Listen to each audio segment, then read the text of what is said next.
importância. Apesar de parecerem simples, são mais complexas do que pensamos. Para entendermos um pouco mais sobre as plantas, vamos falar sobre célula vegetal. Sou o professor Johnny, biólogo e neuropsicopedagogo, e daremos início à nossa aula.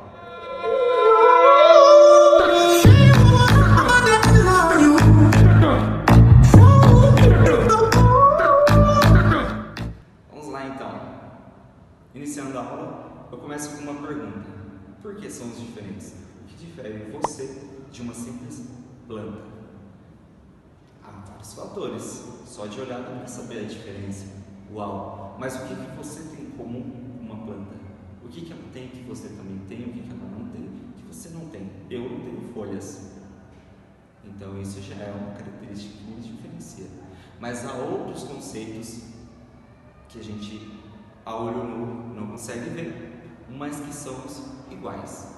Bom, dentro de tudo isso temos afinidades, então a planta contribuindo aí com cada detalhe. Na lousa a gente vai conseguir tirar essa dúvida e responder essa pergunta. A membrana plasmática, o hialoplasma, os ribossomos, o retículo endoplasmático, o complexo de Golgi, a carioteca, as mitocôndrias e a cromatina são comuns às células animais. Olha aí, tudo isso que eu falei é comum em uma célula animal. Porém, podemos ver aqui que também a célula vegetal. Então, tudo que a célula animal tem, também tem na vegetal. Mas tomem cuidado, há características principais em cada uma. Uma tem, a outra não tem. É isso que difere. Bom, ambas são exemplos de células eucarióticas. Então, dividimos o mesmo espaço na classificação no quesito eucarionte. Legal! Uma vez que possui núcleo diferenciado, isto é, circundado por uma carioteca, além dos organoides e membranóides já citados. Então, podemos dizer que sim, em alguns aspectos, a célula animal é parecida com a célula vegetal. Se falei errado, me desculpe. Vamos lá. E quais são essas organelas? O que difere então de vez? Então, Johnny, você não falou que somos iguais em alguns quesitos, mas então o que difere? Bom, há três elementos, nos elementos que eu me refiro são três organelas, que são características de células vegetais. Quais são? Cloroplasto é uma das características. Parede celular, segunda característica. E vacúolo, como terceira característica. Eu não vou encontrar de forma alguma em um animal, no caso, um cloroplasto. Eu tenho uma certeza aqui que não vou encontrar. Mas quem sabe amanhã pode ter, já não sei. Do que eu falo vale até hoje. Vamos lá. Cloroplasto. O que é então um cloroplasto? Estão envolvidos com a fotossíntese para que o processo se realize. Então, as plantas, elas realizam fotossíntese. Uau, legal, bacana, nossa. Mas aí, onde acontece a fotossíntese? Lá na célula vegetal. Mas aonde na célula vegetal? Cloroplasto. Então, ela serve como baterias solares. Então, quando os raios solares abalam as estruturas lá do cloroplastos, acontece lá uma mágica, que depois, em uma outra aula, a gente vai explicar o processo de fotossíntese, explicando mais detalhadamente. Lá a gente consegue pegar água, a molécula água, onde a gente consegue liberar um oxigênio e gerar energia. É isso que acontece. Então, lá no cloroplasto, ele realiza a fotossíntese.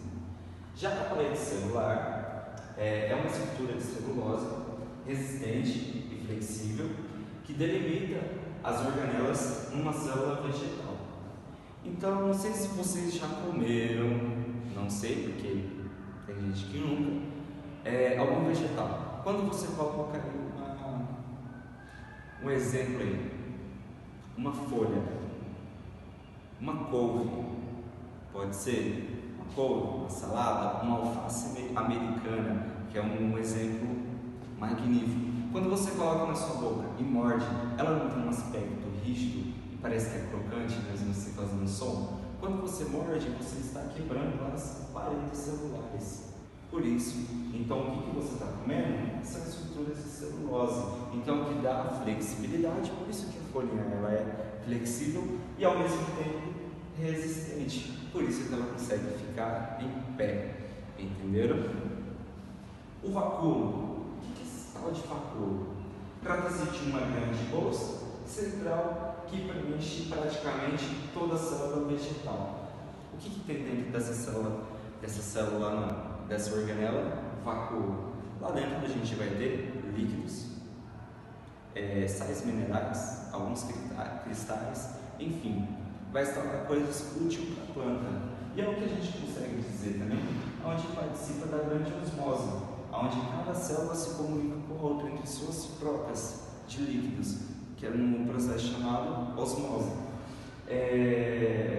A partir daí, então, ela consegue reservar líquidos lá dentro. Por isso que, voltando ao exemplo da folha, quando a gente morde ou a gente amassa, por isso que sai bastante líquido. Esse líquido é proveniente que estava reservado no vacúolo, entre outros, lógico, tem o citoplasma, mas enfim, em grande quantidade fica lá, vacúolo. Entenderam? Vamos lá. Vou colocar aqui o slide para vocês e eu vou explicar mais ou menos a função de cada organela. Bom, pessoal, membrana plasmática. Galera, membrana plasmática ela tem uma função aí de controlar tudo que entra, tudo que sai da célula. Enfim, a gente pode aí comparar esse sisteminha como de um porteiro. Ele controla então tudo que entra dentro do condomínio e tudo que sai do condomínio. Já que no hialoplasma, ele tem uma função de favorecer aí a comunicação entre as organelas lá dentro da célula. Então nada mais é do que um líquido que fica disperso lá dentro da célula, correto?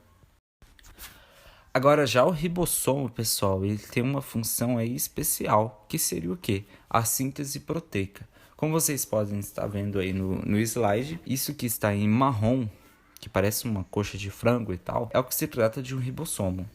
É lá que o RNA mensageiro, ele passa e ele é interpretado e aí acontece a síntese de proteína, ok? Já no retículo endoplasmático, ele fica ali perto do núcleo, como vocês podem ver, tá apontando aí os ribossomos. Por quê? Tá apontando o ribossomo. O ribossomo, ele fica anexado junto ao retículo endoplasmático. Então é lá no retículo endoplasmático que a gente vai ter o transporte de matérias, o armazenamento de substâncias, a regulação osmótica e a síntese de diversas substâncias, que no caso seria por conta do ribossomo. Já que no complexo de Golgi ele tem a função de envolver qualquer partícula, de envolver qualquer substância e mandar para o meio exterior, ou vice-versa. Então a gente pode dizer que ele tem uma função transportadora, no caso, uma expedição. Tudo que é controlado pela membrana plasmática, pelo controle, é interpretado então pelo complexo de Golgi. As proteínas que são feitas pelo ribossomos, elas ganham o meio exterior da célula pelo complexo de Golgi, fazendo essa trajetória. Já a carioteca tem uma função bem simples, nada mais é do que envolver todo o material genético e deixando todo mundo ali bem compacto e não ficar em contato com o restante das organelas. Deixar todo mundo muito juntinho ali. Por se tratar de uma membrana, ela também controla tudo que entra e tudo que sai, porque normalmente fica uma entrada e uma saída de aminoácidos. Por quê?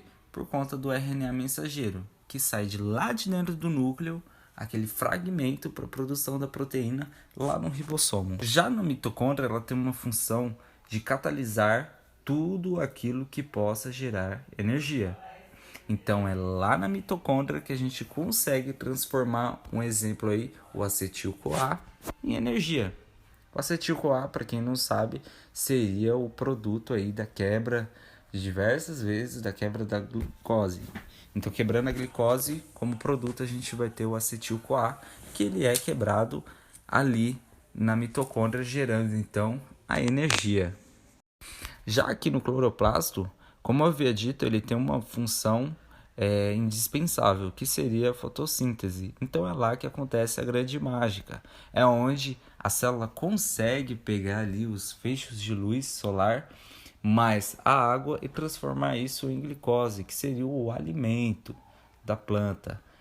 Isso tudo, essa mágica toda acontece dentro do cloroplasto, ali no tilacoide. Já a parede celular, ela envolve toda a célula ali, dando então sustentação àquela célula.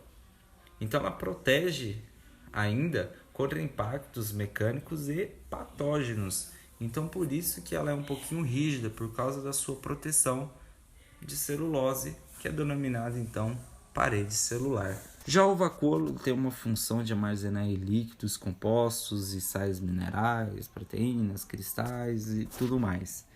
Então ele fica ali bem reservadinho. Todas as organelas que eu falei até agora são organelas que são divididas aí entre a célula animal e a célula vegetal. Ambas vão ter todas essas organelas e as mesmas funções que eu citei, ok? Agora, dessas organelas daqui para frente, são exclusivas de células vegetais. Essas organelas são cloroplasto, vacúolo e parede celular. Bom, pessoal, voltei. Agora vamos fazer então uma interatividade, beleza? Vamos lá. Vamos lá, pessoal, vamos fazer agora uma interatividade. As células eucariontes podem ser classificadas em dois grupos principais: células animais e células vegetais. Essas últimas, no caso célula vegetal, apresentam algumas estruturas exclusivas, tais como cloroplastos, que são responsáveis pelo processo de fotossíntese, certo? Analise alternativas a seguir e marque a única estrutura que não pode ser utilizada para diferenciar uma célula vegetal da animal.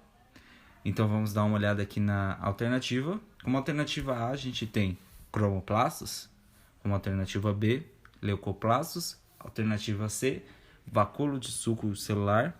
Alternativa D, mitocôndria. Alternativa E, parede celular. Vamos dar um tempinho para vocês responderem. Até mais.